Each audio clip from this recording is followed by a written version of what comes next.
আসসালামু আলাইকুম ওয়া রাহমাতুল্লাহি ওয়া বারাকাতুহু। সাউতুল খেলাফত অনুষ্ঠানে আপনাদের সবাইকে স্বাগতম। আজকে আপনাদের সাথে আমি আছি মোহাম্মদ আলামিন, গবেষণা বিভাগ, মোহাম্মদিয়া জামিয়া শরীফ। আজকে আমরা যে বিষয়টা নিয়ে আলোচনা করব সেটা হচ্ছে পবিত্র রাজারবাগ শরীফ ওনার মামদু মুর্শিদ কেবলা আলাইহিস সালাম ওনার উসিলায় বর্তমান জামানায় অবশ্যই খেলাফত আলা মিনহাজুন নবুওয়া মোবারক প্রতিষ্ঠিত হবে। এ বিষয়ে অসংখ্য প্রমাণ হাদিস শরীফ ওনার মধ্যে রয়েছে, কোরআন শরীফ ওনার আয়াত শরীফ দ্বারাও প্রমাণিত। আমরা এই বিষয়টি ইনশাআল্লাহ ধারাবাহিক আলোচনা করব। আজকে আমি একটি প্রমাণ নিয়ে আলোচনা করব। সেই বিষয়টা হচ্ছে একখানা হাদিস শরীফ, যে হাদিস শরীফখানা সিয়াসিত্তার অন্যতম বিশুদ্ধ কিতাব আবু দাউদ শরীফে রয়েছে।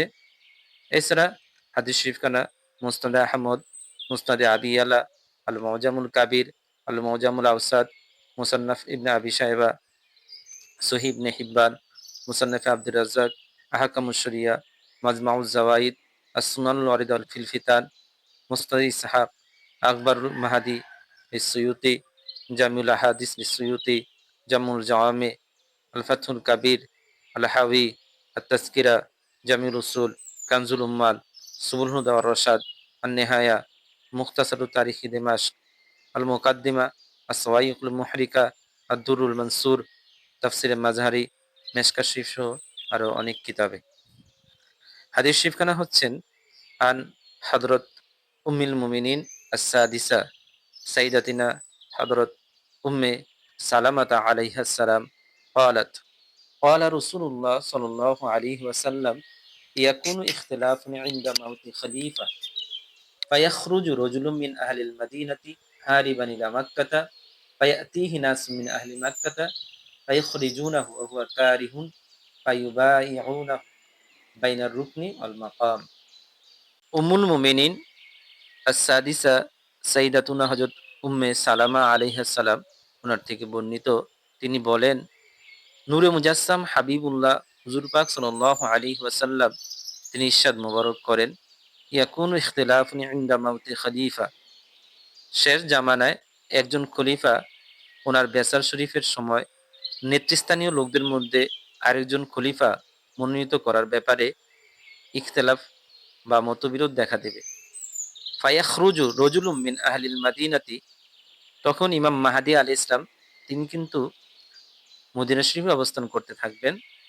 তখন তিনি মদিনা শরীফ থেকে মক্কা শরীফ ওনার উদ্দেশ্যে রওনা হবেন। কারণ হচ্ছে তিনি ওনাকে গোপন রাখার লক্ষ্যে, উদ্দেশ্য এটা।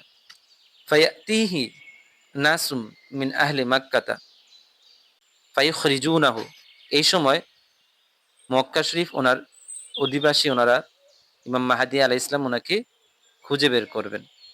ওহুয়া কারিহুন, কিন্তু ইমাম মাহাদি আলাইহিস সালাম তিনি বিষয়টা এড়িয়ে যাওয়ার চেষ্টা করবেন। মাহাদি আলাইহিস সালাম তিনি বিষয়টা এড়িয়ে যাওয়ার চেষ্টা করবেন। ফায়ুবাইউনাহু বাইনার রুকনি ওয়াল মাকাম, প্রকৃতপক্ষে তিনি যেহেতু ইমাম মাহাদি আলাইহিস সালাম তিনি নিজেকে গোপন রাখতে চাইবেন, কিন্তু ওনার মোবারক কর্মকাণ্ড এবং ওনার চেহারা মোবারক, ওনার নুরানি জ্যোতির্ময় আলোকে লোকেরা চিনে ফেলবেন যে ইনি মাহাদি আলাইহিস সালাম। অতঃপর লোকজন ওনার হাত মোবারকে রুকনে ইয়ামেন একম এবং মাকামে ইব্রাহিম শরীফ ওনাদের মধ্যবর্তী স্থানে ইমাম মাহাদি আলাইহিস সালাম ওনার কাছে বায়াত গ্রহণ করবেন। এই যে হাদিস শরীফখানা, এই হাদিস শরীফ থেকে এই বিষয়টি স্পষ্ট, আপনারা খেয়াল করবেন, যারা আমার আলোচনা শুনতে পাচ্ছেন এখন এবং পরবর্তীতে যারা শুনবেন অবশ্যই মনোযোগ সহকারে শুনবেন, তাহলে বিষয়টা বুঝতে সহজ হবে। এখানে স্পষ্টতই বলা হচ্ছে ইয়াকুনু ইখতিলাফুন ইনদা মাউতি খলিফা, একজন খলিফা ওনার বেসাল শরীফের সময় ইখতিলাফ দেখা দেবে, ওনার পরে কে খলিফা হবেন। তখন ইমাম মাহাদি আলাইহিস সালাম তিনি নিজেকে গোপন রাখার লক্ষ্যে মদিনা শরীফ থেকে মক্কা শরীফে চলে যাবেন। তাহলে এই বিষয় থেকে এই বিষয়টি স্পষ্ট যে ইমাম মাহাদি আলাইহিস সালাম তিনি যখন দুনিয়ার জমিনে আসবেন তখন কিন্তু দুনিয়ার জমিনে খেলাফত থাকবেন এবং খলিফাও থাকবেন, তাই না? এখানে তো তাই স্পষ্টভাবে বলা হচ্ছে। ইয়াকুনু, ইয়াকুনু যারা মাদ্রাসায় পড়েছেন তাদের জন্য আমি আরেকটু ব্যাখ্যা করে বলতেছি। যারা স্কুলে পড়েছেন তারাও খেয়াল করলে বুঝবেন। ইয়াকুনু ইখতিলাফুন, ইয়াকুনু হবে ইখতিলাফুন, ইখতিলাফ হবে, মতবিরোধ হবে। ইনদা মাউতি, ইনদা মাউতি খলিফা, মাউতি খলিফা একজন খলিফা ওনার মউত, ইন্তেকাল বা বেসাল শরীফ। একজন খলিফার মউতের সময়, ইন্তেকালের সময়, বেসাল শরীফের সময়। আমি শব্দগুলো বিভিন্নভাবে ব্যাখ্যা করতেছি যারা বুঝতে যেন সহজ হয়। আদমগত ভাষা হচ্ছে বেসাল শরীফ। তবে বোঝার জন্য আমি বুঝাচ্ছি। ইনদা মাউতি খলিফা, মাউতি খলিফা একজন খলিফা ওনার মৃত্যুর সময়, ইন্তেকালের সময়, বেসাল শরীফের সময় ইখতিলাফ দেখা দিবে ওনার পরে কে খলিফা হবেন। তখন ইমাম মাহাদী আলাইহিস সালাম তিনি নিজেকে গোপন রাখার লক্ষ্যে মদিনা শরীফ থেকে মক্কা শরীফে চলে যাবেন। তাহলে এই হাদিস শরীফ থেকে এটা দিবালোকের ন্যায় সুস্পষ্ট যে ইমাম মাহাদী আলাইহিস সালাম তিনি যখন দুনিয়ার জমিনে তাশরিফ মুবারক নিবেন তখন দুনিয়ার জমিনে খলিফা থাকবেন এবং খেলাফতও থাকবে। এখন আমার বলার বিষয় হচ্ছে আমরা যে 1446 হিজরি শরীফে এখন অবস্থান করতেছি বা 2024 সালে অবস্থান করতেছি, পৃথিবীর কোথাও কি খেলাফত আছে? আছে কি? আপনাদের কাছে আমার প্রশ্ন। আর আরেকটি প্রশ্ন হচ্ছে ইমাম মাহাদী আলাইহিস সালাম তিনি যখন খলিফা হিসেবে প্রকাশিত হবেন বা দুনিয়ার জমিনে আগমন করবেন, তখন খেলাফত থাকবে। খেলাফতটা কোথায় থাকবে? হাদিস শরীফে কিন্তু স্পষ্ট রয়েছে যে ইয়াকুনু ইখতিলাফুন ইনদা মাউতি খলিফা ফায়াখরুজু রাজুলুম মিন আহলিল মাদিনাতি হারিবান ইলা মাক্কাতা। খেলাফতটা থাকবে মদিনা শরীফে। ফায়াখরুজু রাজুলুম মিন আহলিল মাদিনাতি। ইমাম মাহদী আলাইহিস সালাম তিনি মদিনা শরীফ থেকে হারিবান ইলা মাক্কাতা মক্কা শরীফের উদ্দেশ্যে বের হয়ে যাবেন। মক্কা শরীফে চলে যাবেন। তার মানে তখন মদিনা শরীফে খেলাফত থাকবে। এখন আমার প্রশ্ন হচ্ছে আপনাদের কাছে যারা খেলাফত বিষয়ে স্পষ্ট হতে চান বা যাদের এই বিষয়ে বিভিন্ন কথা আছে। আমার প্রশ্ন হচ্ছে তাহলে মদিনা শরীফে কি এখন খেলাফত আছে? সারা পৃথিবীতে এখন কি খেলাফত কোথাও আছে? আপনারা সবাই জানেন যে আজ থেকে ১০০ বছর আগে বা তার চেয়ে বেশি যখন ১ম বিশ্বযুদ্ধ হয় তখন কিন্তু উসমানী খেলাফতকে ধ্বংস করে দেওয়া হয়েছে। আসলে উসমানী খেলাফত যেটা বলা হয় আসলে সেটা কিন্তু ওই অর্থে খেলাফত না। কারণ খেলাফত যেটা বোঝায় এটা আবার অন্য আলোচনা। তো এখন কিন্তু দুনিয়ার জমিনে কোথাও খেলাফত নেই। তাহলে ইমাম মাহাদী আলাইহিস সালাম ওনার সময় কি আসমান থেকে হঠাৎ করে খেলাফত আর খলিফা নাজিল হবেন?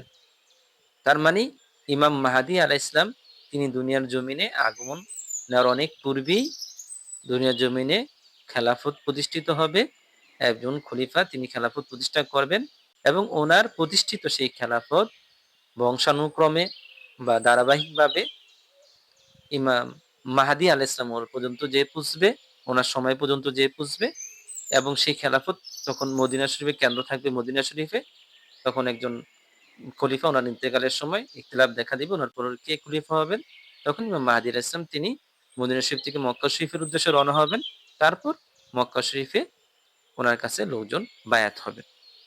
এখন আমার বলার বিষয় হচ্ছে বর্তমান জমানায় খেলাফত নেই এবং ইতিপূর্বে হাদিস শরীফে বর্ণিত ১২ জন খলিফা ওনাদের মধ্যে ৯ জন খলিফা অতীত হয়েছেন। খোলাফায়ে রাশিদিন আলাইহিমুসসালাম ওনারা ৫ জন অর্থাৎ সিদ্দিক আকবর আলাইহিস সালাম, ফারুক আজম আলাইহিস সালাম, উসমান জুননুরাইন আলাইহিস সালাম, ইমামুল আলী কারামাল্লাহু ওয়াজহু আলাইহিস সালাম, ইমাম হাসান আলাইহিস সালাম, তারপর ইমাম হযরত মুয়াবিয়া রাদিয়াল্লাহু আনহু তিনি ৬ষ্ঠ খলিফা, ৭ম খলিফা আব্দুল ইবনে জুবাইর রাদিয়াল্লাহু আনহু, ৮ম খলিফা ওমর ইবনে আব্দুল আজিজ রাহমাতুল্লাহ আলাইহ, ৯ম খলিফা সাইয়্যিদ আহমদ শহীদ দেহলভী রাহমাতুল্লাহ আলাইহ। আর ইমাম মাহদী আলাইহিস সালাম হচ্ছেন তিনি ১২তম খলিফা। তাহলে এখন দুনিয়ার জমিনে কোথাও খেলাফত নেই। অথচ হাদিস শরীফে রয়েছে ইমাম মাহদী আলাইহিস সালামের সময় খেলাফত থাকবে, খলিফা থাকবে। তাহলে সেই খেলাফত অবশ্যই প্রতিষ্ঠিত হবে। আর কার মাধ্যম দিয়ে হবে? যিনি হাদিস শরীফ ওনার মধ্যে ঘোষিত খলিফা। আর তিনি কে? তিনি হচ্ছেন পবিত্র রাজার বাগ শরীফ ওনার মামদো হযরত মুর্শিদ কেবলা হযরত আস-সাফা আলাইহিস সালাম। তিনি হাদিস শরীফে বর্ণিত ১২ জন খলিফা ওনাদের মধ্যে ১০ম খলিফা। উনার মাধ্যম দিয়ে অবশ্যই দুনিয়ার জমিনে খেলাফত মোবারক প্রতিষ্ঠিত হবে এবং সেই প্রতিষ্ঠিত খেলাফত হযরত ইমাম মাহদী আলাইহিস সালাম পর্যন্ত যেয়ে পৌঁছবে। সুবহানাল্লাহ। কাজেই আমাদের জন্য, গোটা বিশ্ববাসীর জন্য এবং বর্তমান সারা বিশ্বের নির্যাতিত, নিষ্পেষিত মানবজাতির জন্য এটা সবচেয়ে বড় সুসংবাদ। এবং আমরা যারা বাংলাদেশে অবস্থান করেছি, এই বাংলাদেশবাসীর জন্য অনেক সুসংবাদ। কাজেই আমরা যারা উনার সম্পর্কে জানি, হাদিস শরীফ বর্ণিত ১০ম খলিফা আলাইহিস সালাম সম্পর্কে জানি, মামদুহ মুর্শিদ কেবলা আলাইহিস সালাম সম্পর্কে জানি। আমাদের জন্য এটা দায়িত্ব, ঈমানি দায়িত্ব, এটা ফরজ। এটা ফরজ হচ্ছে এই বিষয়টা মানুষের কাছে প্রচার প্রসার করা। কারণ এ বিষয়ে অনেক লম্বা আলোচনা, আমি আর দীর্ঘায়িত করব না। সংক্ষেপে শেষ করব। আপনারা জানেন যে এটা বিশুদ্ধ হাদিস শরীফ, আল মুমিনুনা কারাজুলিন ওয়াহিদ ইশতাকা ইনহু ইশতাকা কুল্লুহু। সমস্ত মুমিনরা হচ্ছে একটা জিসিমের মতো, দেহের মতো। ইশতাকা ইনহু ইশতাকা কুল্লুহু। যখন তার চোখে ব্যথা পায়, পুরা শরীর মধ্যে ব্যথা সঞ্চারিত হয়। যখন তার মাথায় ব্যথা পায়, পুরা শরীরে ব্যথিত হয়। তাহলে একজন মুমিন মুসলমান কষ্ট পাবে, আমি যদি সহ্য করি, বরদাস্ত করি, আমি যদি এটার ব্যাপারে কোনো উদ্বেগ না নিই, আসলে আমি কিন্তু মুমিন থাকতে পারবো না। তাহলে আজকে ফিলিস্তিনে আমাদের মুসলমান ভাইয়েরা শহীদ হচ্ছে। কাশ্মীরে, ভারতে, লেবাননে, ইয়েমেনে, সারা পৃথিবীতে ওনাদের মুক্তির দ্বার তো খুলতে হবে। মুক্তির একটাই পথ, খেলাফত। সেই বিশ্ববাসীকে মুক্তি দেওয়ার জন্য, এ দেশবাসীকে, সারা বিশ্ববাসীকে মুক্তি দেওয়ার জন্য আমাদেরকে খেলাফতের আওয়াজ তুলতে হবে এবং খেলাফতের এই আওয়াজ এই দেশের প্রত্যেকটা ঘরে ঘরে পৌঁছিয়ে দিতে হবে, সারা দেশে পৌঁছিয়ে দিতে হবে, সারা পৃথিবীতে পৌঁছিয়ে দিতে হবে এবং যিনি খলিফা উনার পরিচয় ফুটিয়ে তুলতে হবে। মহান আল্লাহ পাক রব্বুল আলামিন তিনি আমাদের সবাইকে কবুল করুন এবং গাইবী মদত করুন এবং খেলাফতের আঞ্জাম দেওয়ার তৌফিক দান করুন এবং খেলাফতের আওয়াজ তুলে ধরার তৌফিক দান করুন। মুক্তির একটাই পথ, তার নাম খেলাফত। আসসালামু আলাইকুম।